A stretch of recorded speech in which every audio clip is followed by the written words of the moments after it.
What's going on, guys? Paul here. Welcome back to another Cardano video. Today I'm sitting down with Lucas from Vent, who are about to launch their new project. So Lucas, you're very welcome to the channel. Thanks for the intro, Paul. It's great to be here. Happy to be able to discuss a bit of our project. Yeah, great to have you on. I seen a logo on one of the ecosystems that's going around about your project and took a quick look into it. And we said we'd sit down and have a chat. So for anyone who hasn't heard of your project, can you give a bit of an introduction to what you are or what you're doing? Absolutely. So, Vent is a CDFI platform. We're really trying to bring the overall experience of launching projects to a very simple and inclusive experience. The way we're doing that is obviously finding the best chain, being Cardano, and trying to simplify every level of the interaction. The idea and the messaging behind it is we're trying to accelerate the adoption of DeFi, and we're trying to remove all the hassles that people are finding, whether that's KYC, registration process, finding and closing private rounds. We're including all of this into an all-in-one ecosystem that starts with a launchpad called Ventup. And we're really trying to tick out all of the boxes that our community are discussing. Okay, so the Launchpad is I suppose, your primary focus. You said you have other products within your own product suite then as well? Yeah, that's correct. I mean, Ventup is the crypto launchpad that's really designed for project creators to hunt down the best project that they're looking for. And we're really building a toolkit that helps them find the project. But ultimately, it doesn't stay there, right? You have to do something with those tokens. And the first part that you're looking at is obviously liquidity, and that's where the DEX comes in. But most importantly, you look at the other side of the equation. It's not just the investors, it's also the project creators. In that sense, what we're building for them is, again, an all-in-one platform that helps them from the ideation phase all the way to the engagement phase, where they're able to pretty much contract services using their token and using the funds that they have. And that's our marketplace, which we call Vent Commerce. Okay, so yeah, some other people who have looked at the space, I suppose they might be familiar with the likes of CardStarter or OConFi, who also have their IDO platform. So again, when I see multiple projects in the same space, to me, it's always good. It drives competition. It drives us as the end user. We get a better product out of the different services that's out there. So what makes you guys, I suppose, different than anything else that's out there? Or what makes your team strong that it can actually provide this? Right. I think that's a good question. I think that for us, simplicity is really at the core of everything that we do. We're really trying to make the experience as frictionless as possible. And we were one of the first players out there that said, while KYC isn't something that usually is done at a platform level, we're going to bridge these two things. We're going to bridge the DeFi aspect with the centralized part of it. And that's something that no one had. So that's the first, the origin of our differentiation. Based on that element, what we started to say is, how can we make this less transactional and more of a, entertaining and complete process where you don't have to recur to external sources for your investment process, whether that's the due diligence process or it's the interaction process. We really want to make sure that both project creators and investors have everything that they need to make the right decision.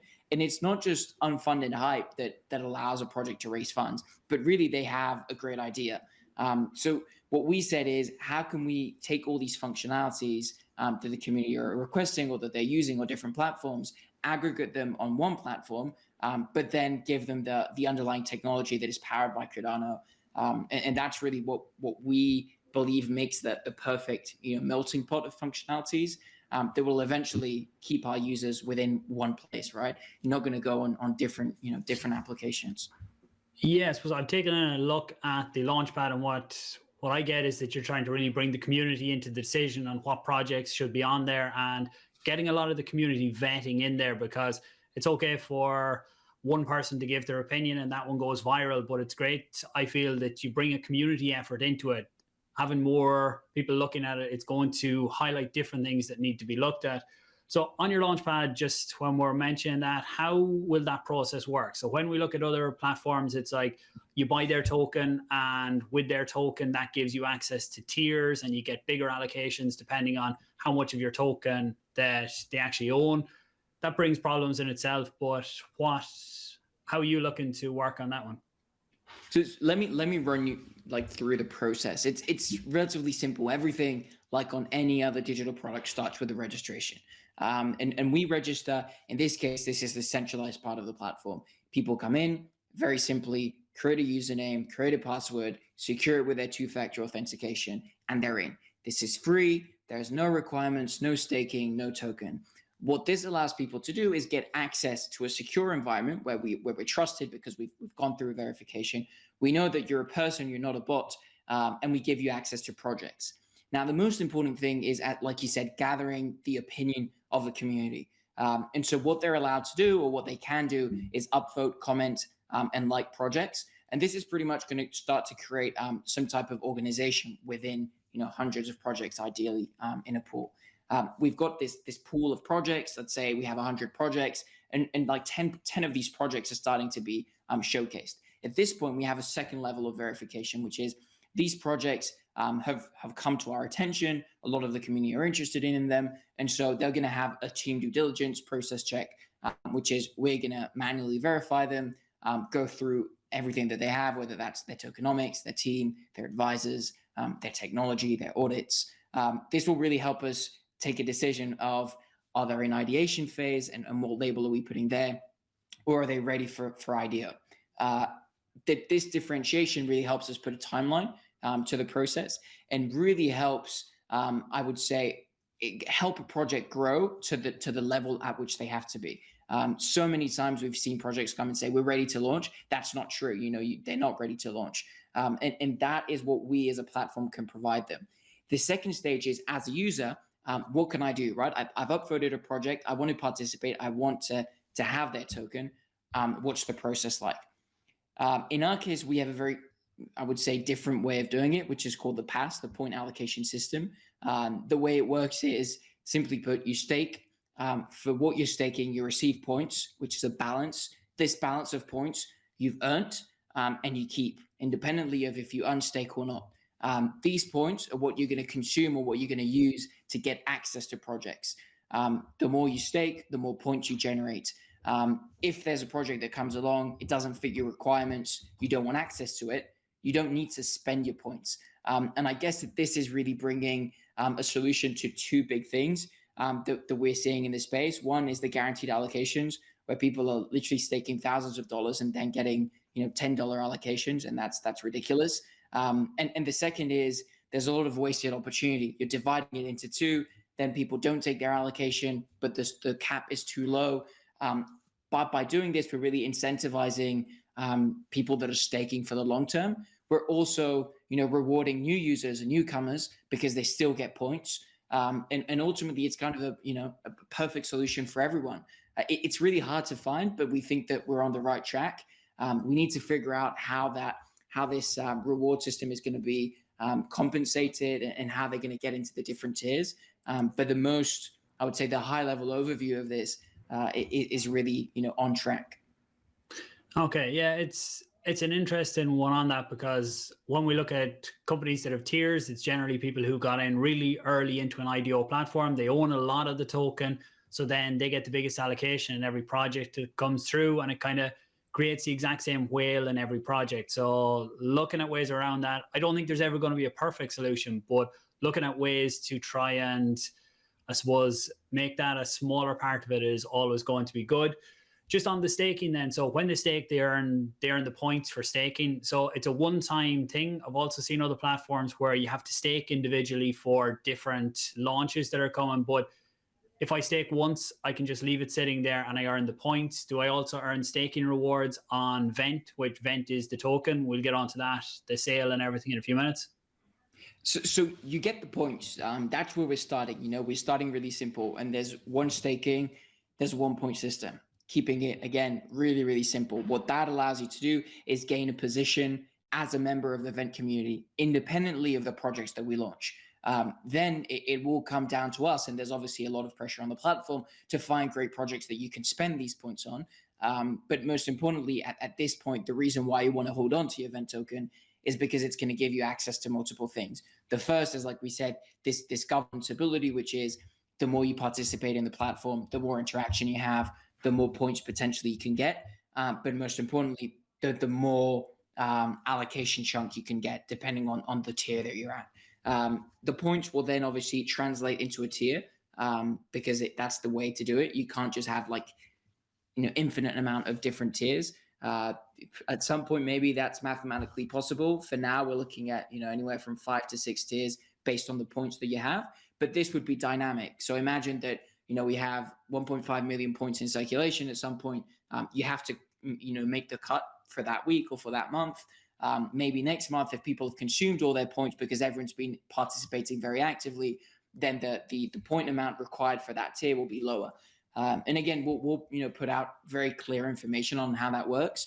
And I guess the interface, the platform itself, is really what's going to simplify the experience. You see a circle, it's going to show you 10 points. You spend them, it's going to show you 5 points. This isn't rocket science, and the experience shouldn't be complicated. And that's what we're trying to resolve here.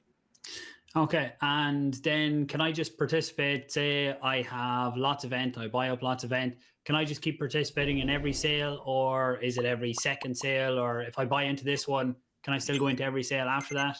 How does that work? That's a good point, because I feel like you're like referring to like the cool off period, right? That some launchpads have. I mean, we don't have a cool off period per se, because we don't feel it's, again, I mean, you've earned that, you've staked it. Why shouldn't you participate? The way we do it is naturally you're probably not going to want to participate to all projects, because we're parting from the reasoning that, again, these aren't funded on hype. These are funded on the fact that you really believe in the projects and that you're in it for the long term. So parting from that base, people have the choice to spend their points, and they're going to be conscious, right? Because it's not like, if you have to spend it, well, you might as well buy in, right? But if you don't have to spend it and you keep these points, then people are going to be a lot more careful. Having said this, it means we're going to see less people participating on each project and higher allocations. And what that also means is that what we can do is just release those vested tokens or those points slightly slower. So similar to the way you have a vesting period on your tokens, you can have a vesting period on the points, which is you can't restake the same amount of points that you've just consumed. So if you've consumed them in, let's say, in 3 weeks, you've participated in 3 projects, and then probably see that those points that you generated from the staking, from the staking of the Vent token, will get released progressively within another 3 weeks. So you can still participate, just with lower amounts. Okay, yeah, I don't think, to me, a cool off period shouldn't exist. If you, like that, you say that you earn the points, then you should be entitled to keep participating then like that. I do like the idea of, if you do participate, you can't put in a huge amount into every sale, that you get different allocations then as well. So it's simplified to the points, right? I mean, the complexity of it is how you're generating the points, but the utilization of it, you don't need to do complicated math or anything. You just have to look at your balance. If you've got points, you can participate. And then ultimately, yes, what's complex, and if someone wants to understand, is how are you generating those points? That's where the math will come in, the cool off or the vesting, or however you want to call it. But ultimately, for the typical Joe, what it means is you log in, you look at your balance. If you've got points, you can participate. And I guess that's a really big value offering for the customer.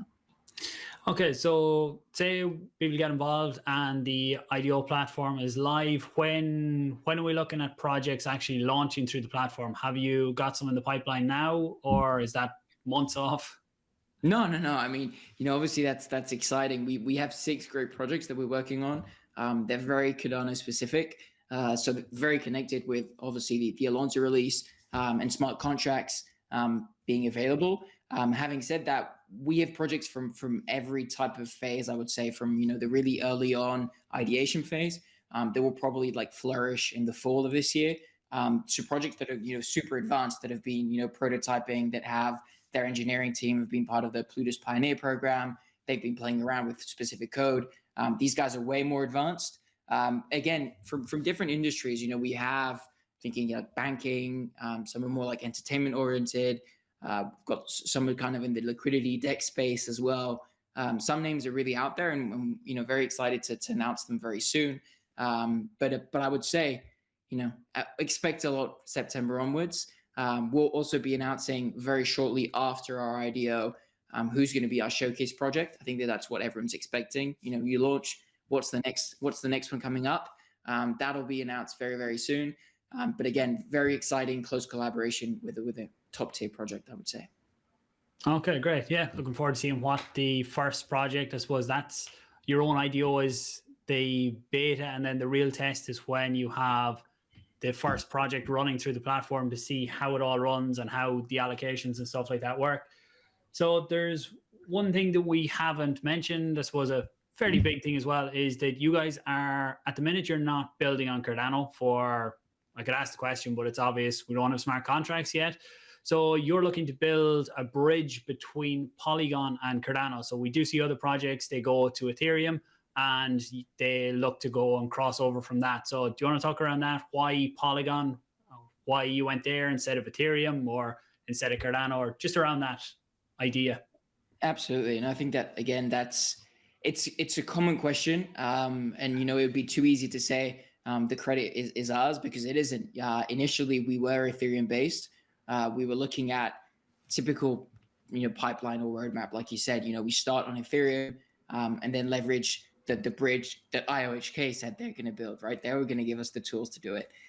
The reason why we went slightly more complex and went off to Polygon is for two main reasons. And I think that everyone knows, obviously, gas fees is a huge element. 3 months ago, when we announced Ethereum, the community was like super concerned. What happened to other launch pads? And there's no name pointing or need of looking at the cases. It's no one's fault here. It's just that the protocol itself is limited, and that gas fees reflect that. And the fact that you're paying, hundreds of dollars on transaction fees, it's just not great, not a great experience at all.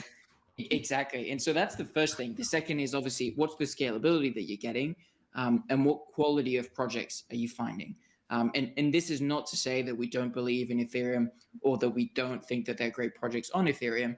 It's just that Polygon, again, very similar to the way Cardano has, is building a very strong community of project creators. And you need projects to have a great launchpad. And this is what we're finding within the Polygon space. Scalability, reasonable gas fees, same code base. So again, adoption is really, really simple, and pretty much a solution to all the problems that the community were requesting. They wanted more participation, seamless process, no technical glitches, and we kind of are able to deliver that. Yeah. So then on the bridge, you guys are building a bridge, aren't you, then, between Polygon and Cardano? Can other projects use that? Do you see other projects using that as well, maybe that are on Polygon that are going over to Cardano? Or that's really important for us. I'm glad you brought it up, because bridges aren't supposed to be just for you. If not, they'd not be efficient, right? It's the same thing if you bring it to the physical world, building a bridge and just allowing yourself to pass on it. It's just stupid, right? And I guess it's exactly the same here. What we did, the logical process is, okay, now that we're on Polygon, we're going to have to find our own path to go to Cardano. And so we started looking at the technicalities of it, how it was going to be built. We spoke closely with the Polygon team and looked to address those technical issues. And then we ultimately said, okay, if we need a validator network, or if we want to go for a more centralized approach of it, we're still going to have an issue of who's leading the bridge and who's taking control.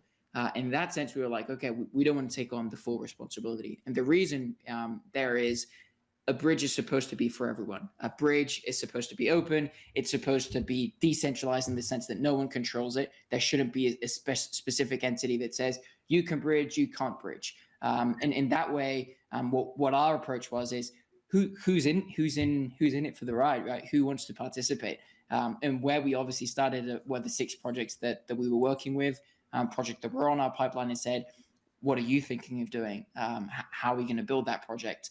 And more specifically, there are 3 elements that we looked at for the bridge. One is obviously what can we bring in terms of liquidity today? So liquidity that exists on Cardano, how can we bring that to take advantage of it within Polygon?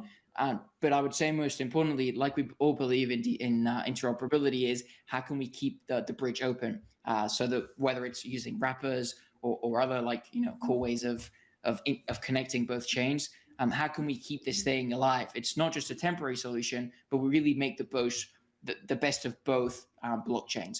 And I think that that's the direction that we're taking. Again, still super early stage. The message here is we're not doing this alone. This is a bridge that is going to be Polygon Cardano bridge for the community. It's going to be co-led by 2 or 3 different projects, and again, it will be in the hands and in the power of the community. So expect typical open source, very clear, transparent documentation, and then public audits as well. Okay, so when this is all done, when we get smart contracts, will you guys be moving fully over to Cardano? Will you stay with Polygon? Will you be a Cardano project or a Polygon project, or what will you class yourselves as? So we're a Cardano project. There's no doubt about that. We're a Cardano first.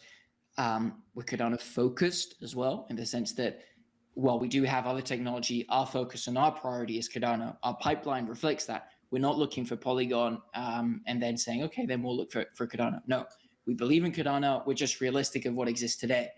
Having said this, we're completely realistic and acknowledge the fact that both chains are magnificent and both have slightly different communities. And so our idea is, how can we, knowing the fact that we're migrating to Cardano, how can we still leverage a really strong synergy with their community, which is, can a project live on Polygon and take advantage of Cardano in some way, and vice versa? Can a Cardano native project take advantage of something that Polygon has to offer?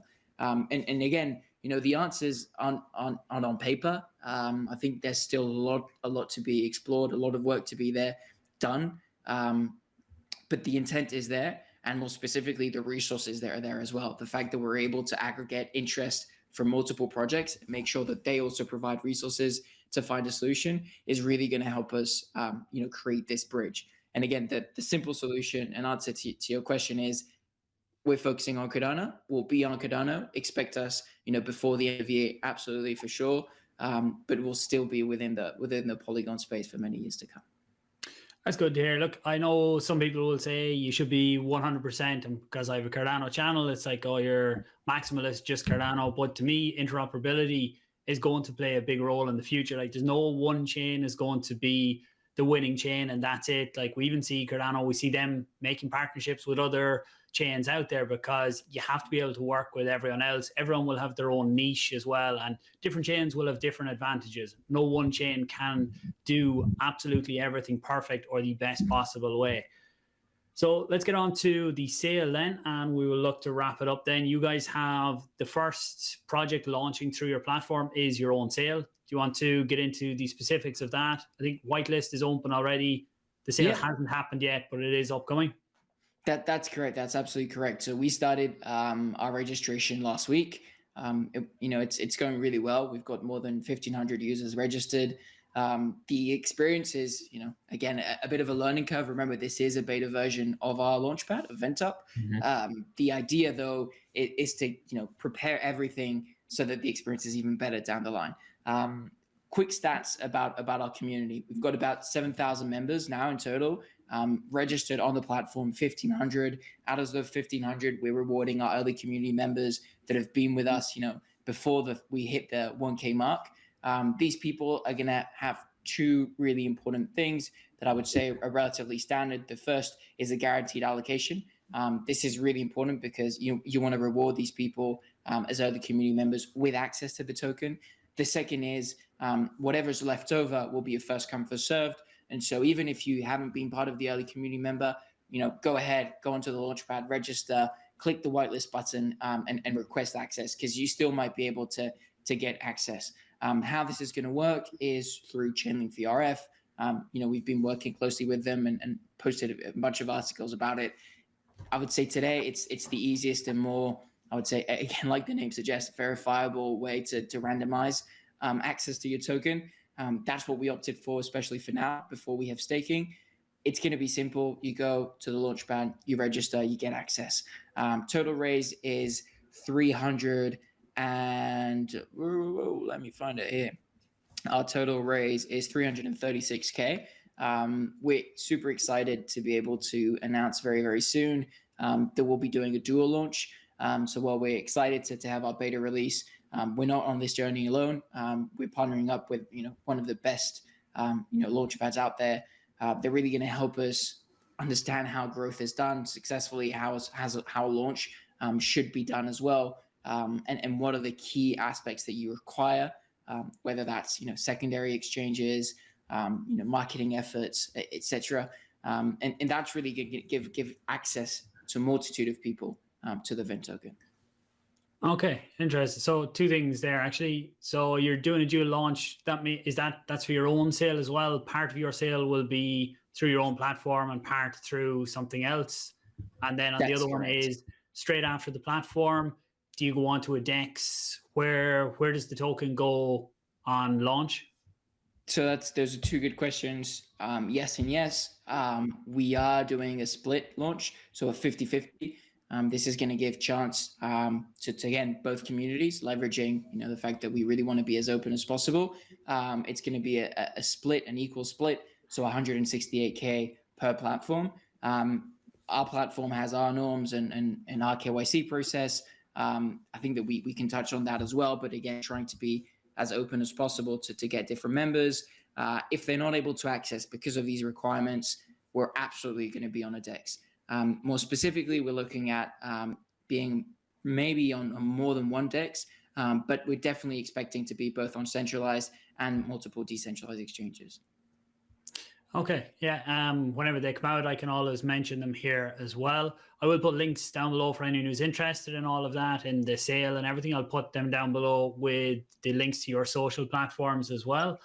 There was one other thing, actually, yeah, on the sale as well. One thing that I didn't see in many other sales before is people have heard me talk about vesting schedules and how important they are, but you actually have one on the public sale as well. So obviously, any early investors, you always want to have a vesting schedule. For anyone new who hasn't heard of that, it's basically a lockup period. So if someone invests in a private round, they don't get 100% of their tokens on day one because they're incentivized to dump part of their tokens if there's a rise in price. But you guys actually have vesting on public sale as well. Do you want to talk on that? Yeah, I think that again, this was a bit of a learning curve. We started with a much higher public price. We were at 0.035, and there was no vesting period there.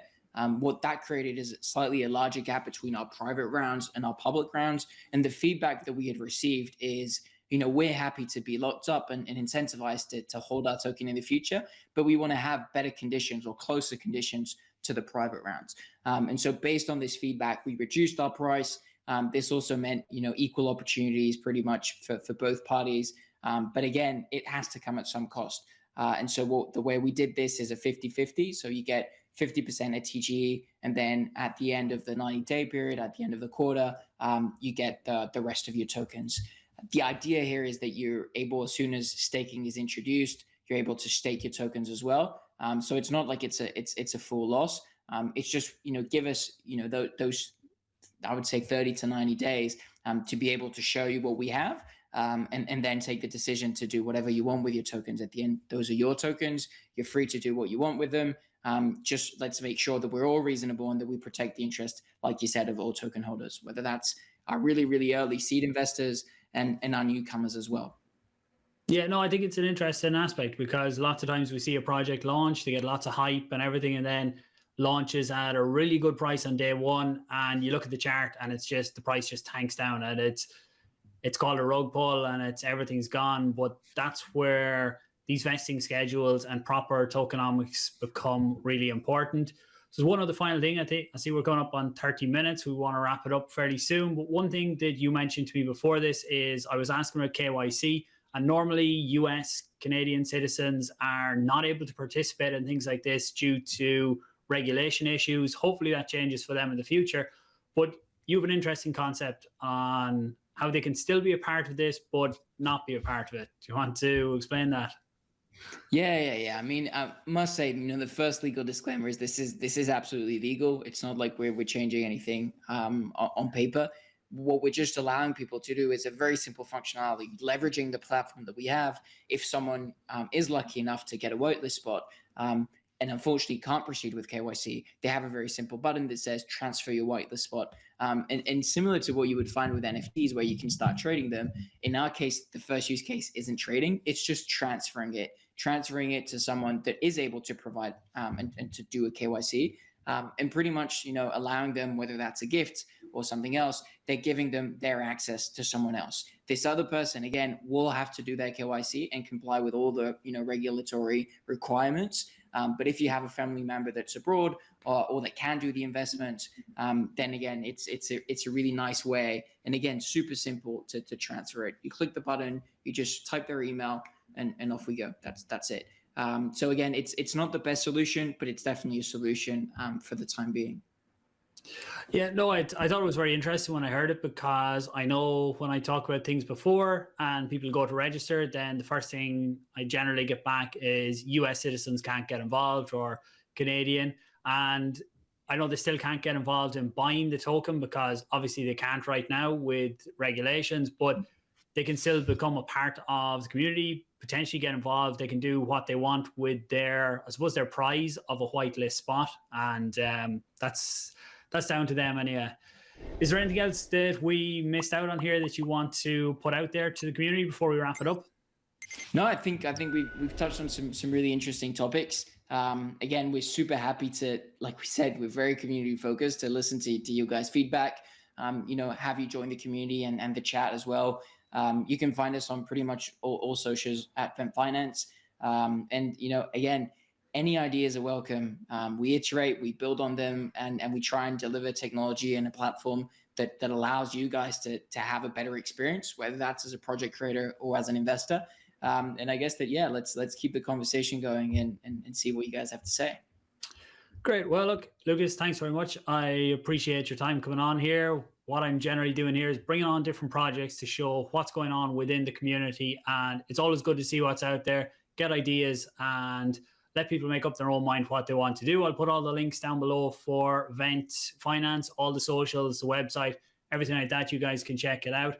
Thanks for tuning in. If you haven't hit the like button yet, please do so. Leave a comment below or share this out there if you think others will be interested in this. And also don't forget to hit subscribe, because there's lots more Cardano content going.